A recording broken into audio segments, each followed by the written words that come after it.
Bonjour à tous et bienvenue à cette édition d'information de la mi-journée sur Canal 7, votre chaîne panafricaine. Ouvrons ce journal avec la République démocratique du Congo. Le pasteur Kitino Fernando, arrêté en 2006, est condamné à 10 ans de prison ferme par la cour militaire de Kinshasa pour détention illégale et dissimulation d'armes et munitions de guerre, a été libéré le lundi 15 septembre et ce, au lendemain de la grâce présidentielle qui lui a été accordée par le président Joseph Kabila, notre correspondant en RDC. À travers des chants, de coups de sifflet et des danses, les fidèles de l'église armée des victoires expriment leur joie sur la libération de l'archibishop Coutinho Fernando, incarcéré en prison depuis 8 ans. Cette mesure de grâce du chef de l'État congolais à l'égard de l'initiateur de la campagne Sauvons le Congo est clamée par tous ses fidèles qui, pendant tous ces temps, espéraient encore revoir leur pasteur reprendre avec ses activités pastorales au sein de l'église, telles que nous les confirment ses collaborateurs trouvés sur place. Ça, c'est son vœu. C'est l'alliance qu'il a faite avec son Dieu. Il prêchera l'évangile tant qu'il sera vivant. Donc il va prêcher. Ça, lui, c'est un lion. Lui, c'est un prédicateur de l'évangile. Il prêchera l'évangile. Du côté de la population, c'est la joie exprimée par tous. Ces hommes et femmes remercient le chef de l'État pour cet acte de clémence à l'égard de Coutinho Fernando. Ils souhaitent que cet homme de Dieu puisse continuer avec ses actions de l'éveil patriotique. Nous les chrétiens, nous trouvons que c'est la justice divine. Dieu a imposé à un moment donné à son serviteur d'accepter cette condition-là. Et aujourd'hui, il est gracié, oui. On accepte cette forme de la présentation de la décision. Quelqu'un qui a quelque chose à dire à la population congolaise est libéré. Nous croyons que le combat va continuer. Ainsi prend fin le calvaire de Coutinho Fernando. Le numéro 1 de l'église armée des victoires avait été mis aux arrêts avant d'être traduit en justice devant une juridiction militaire sous les accusations de détention et dissipation des armes et munitions de guerre, des tentatives d'assassinat sur la personne du pasteur Ngalassi. Justice, mais cette fois au Nigeria, 12 militaires de l'armée nigériane ont été condamnés à mort mardi par un tribunal militaire siégeant à Abuja, la capitale fédérale. 6 chefs d'accusation ont été retenus contre ces soldats dont les peines sont encore en délibération. Uriel Abaga pour les détails. 12 soldats du 101e bataillon de l'armée nigériane ont été condamnés à mort mardi matin à Abuja par un tribunal militaire. Cette cour, composée de 9 membres, a reconnu ces militaires coupables de mutinerie, de complot criminel, de tentative de meurtre, de désobéissance, d'insubordination et de fausses accusations. Chukwu Emeka Okonkwo, président du tribunal, a déclaré que ces condamnations doivent être confirmées par les autorités militaires du pays.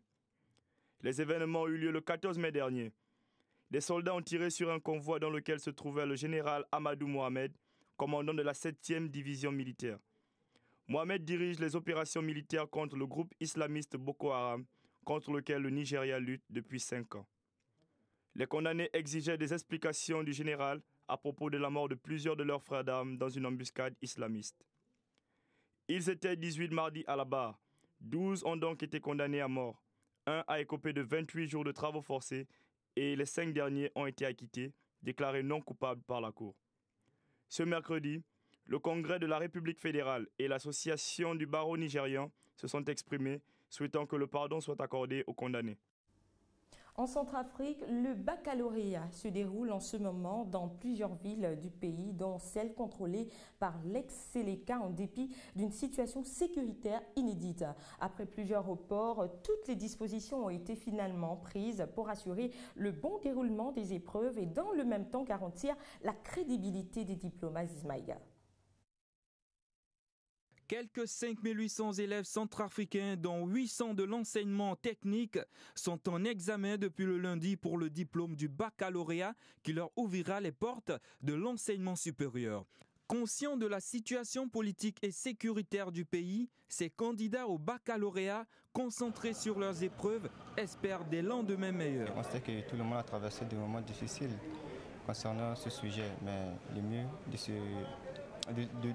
d'oublier tout ça là et de se prendre conscience pour notre avenir, parce qu'on ne peut pas se progresser dans cette manière de jalousie ou de la vengeance. Donc le mieux d'oublier tout ça. Pour le moment, aucun incident majeur n'a été déploré et les enseignants saluent la détermination des candidats, mais aussi l'intégration sociale qui semble se remettre peu à peu. Vraiment surpris, c'est avec l'étonnement de tous les enseignants. Malgré tout ce que le pays a connu, les élèves ont eu le moral, ils se sont présentés. Le taux d'absence est vraiment très bas, c'est ça qui nous enchante. La cohésion sociale commence petit à petit à être aussi effective. C'est pour cela que nous-mêmes, nous avons constaté, parmi les candidats, il y a des musulmans et des non-musulmans qui sont ensemble et qui composent. L'examen du baccalauréat prendra fin ce vendredi, indiquant au ministère de l'Éducation nationale. Rappelons que le système éducatif centrafricain a été régulièrement perturbé par les conflits qui déchirent ce pays depuis 2004.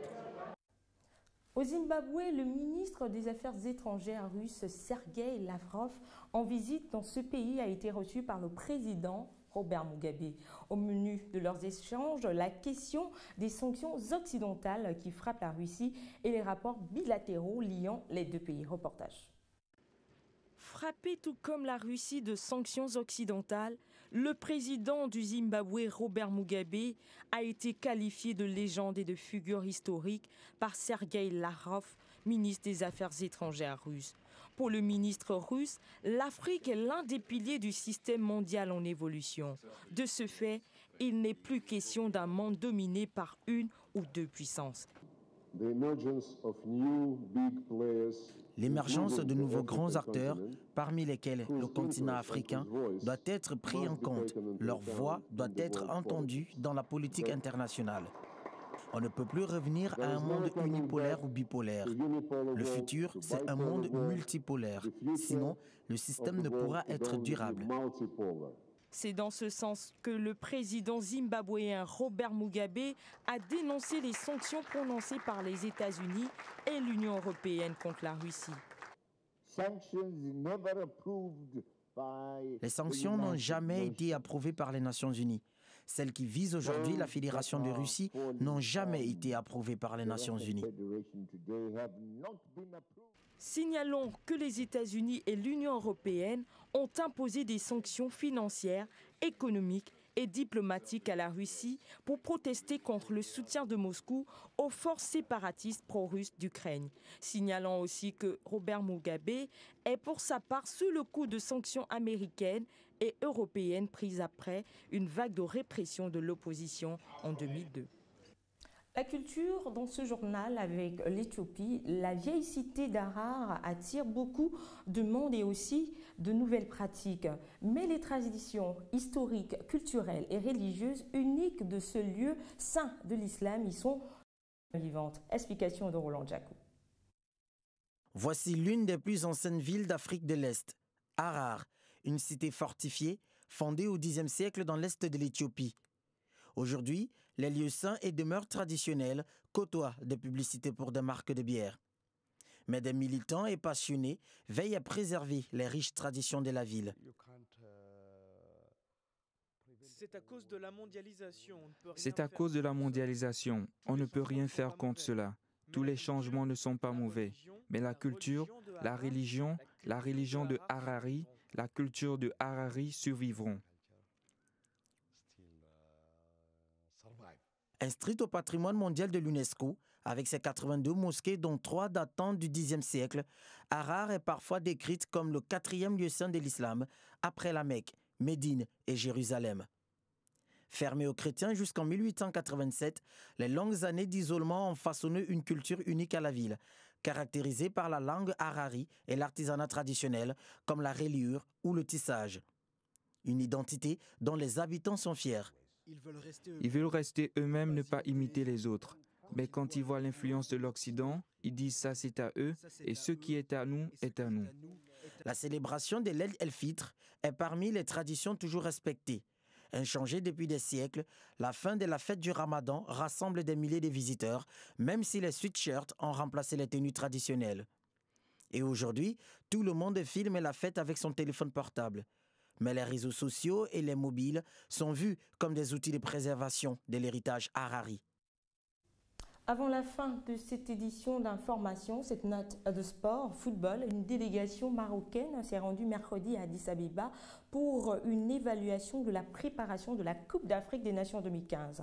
À 4 mois de l'ouverture de la compétition, le comité d'organisation est allé rassurer la Confédération africaine de football. Les détails avec Michel Zueyi. Une forte délégation marocaine conduite par Mohamed Boudrika s'est rendue ce mercredi à Addis Abeba afin de présenter à nouveau les avancées de préparatifs de la CAN 2015. Ce grand rendez-vous footballistique continental et la Coupe du monde des clubs sont une véritable vitrine pour le Maroc pour démontrer sa capacité et son savoir-faire en matière d'organisation des événements sportifs mondiaux. Au cours de cette réunion, la délégation marocaine a mis un accent particulier sur tous les aspects organisationnels, notamment les infrastructures, la logistique et le transport, tout en assurant la commission d'inspection de la FIFA que tout est prêt. Rappelons tout de même que cette commission qui s'était rendue au Maroc en avril dernier avait mis en exergue la qualité des infrastructures sportives, routières, hôtelières et des installations médicales du Maroc en matière d'organisation des manifestations sportives d'envergure internationale. À l'heure actuelle, 3 des 4 stades qui doivent accueillir les rencontres de la CAN 2015 avant d'abriter la Coupe du monde des clubs 2014 en décembre sont achevés, ce qui veut dire que le Maroc songe déjà à une CAN prometteuse et réussie. C'est la fin de ce journal sur Canal 7, votre chaîne panafricaine. Merci de nous avoir suivis. À demain 13h, si plaît à Dieu. Au revoir.